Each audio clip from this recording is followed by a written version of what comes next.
நாளைக்கு காலையில் விடிஞ்சா இது வரைக்கும் தமிழக மக்களுக்கு நடந்த அநீதிகளுக்கும் அடுத்து ஒரு 5 வருஷத்தில் இந்த மாதிரியான அநீதி நடக்காமல் இருக்கிறதுக்கும் தமிழக மக்கள் அவங்க விரல்களால் இது எல்லாத்தையும் மாற்றி எழுத போகிறாங்க.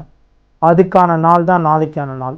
அதனால் தமிழக மக்கள் மறக்காமல் அவங்களுடைய ஜனநாயக கடமையை எடுத்துகிட்டு போய் நாளைக்கு காலையில் செலுத்திடணும்னு நான் அன்போடு கேட்டுப்பேன்.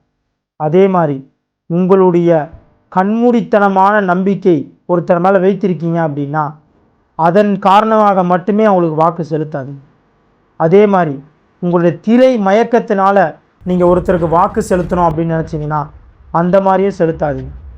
ஒரு ஷர்ட் ஒரு பேண்ட் ஒரு 4 மாதத்தில் எப்பயாவது ஒரு நாள் போட போகிறோம் அப்படின்னா அதுக்கே நம்ம என்னென்ன மாதிரியான செக்கிங்லாம் பண்ணுறோம். அந்த ஷர்ட்டையும் பேண்ட்டையும், இந்த கலர் பேண்ட்டுக்கு இந்த கலர் ஷர்ட் நல்லா இருக்குமா, இந்த கலர் ஷர்ட்டுக்கு இந்த கலர் பேண்ட்டு நல்லா இருக்குமா, பேண்ட்டுடைய ஃபேப்ரிக் நல்லா இருக்குமா, ஷர்ட்டுடைய ஃபேப்ரிக் நல்லா இருக்கா, அதில் கலர் போயிடுமா, ப்ரைஸ் நமக்கு சூட் ஆகுமா, பிராண்டடாக இருக்குதா, இந்த மாதிரி எவ்வளோ விஷயங்கள் பார்க்குறோம்.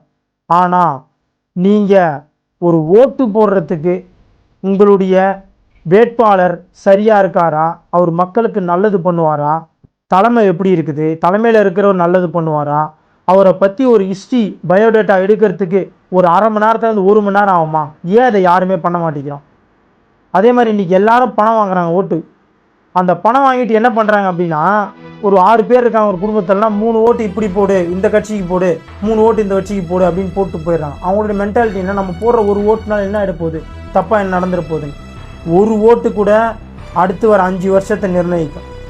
அதனால் நீங்கள் போடுற ஒரு தப்பான ஓட்டு உங்களுடைய வெறும் ஒருத்தர் மேலே வச்சுருக்க கண்மூடித்தனமான நம்பிக்கையினாலேயும் திரைப்பட மயக்கத்தினாலேயும் நீங்கள் போடுற ஓட்டு தப்பான ஒரு ஓட்டு அடுத்து வரக்கூடிய சங்கதியோடைய தலையெழுத்தையே மாற்றிடும். அதனால் தெளிவாக புரிஞ்சு அறிஞ்சு தெரிஞ்சு எல்லாரும் வாக்களிக்கணும், தவறாமல் எல்லாரும் வாக்களிக்கணும்னு நான் அன்போடு கேட்டுக்கிறேன். நன்றி, வணக்கம்.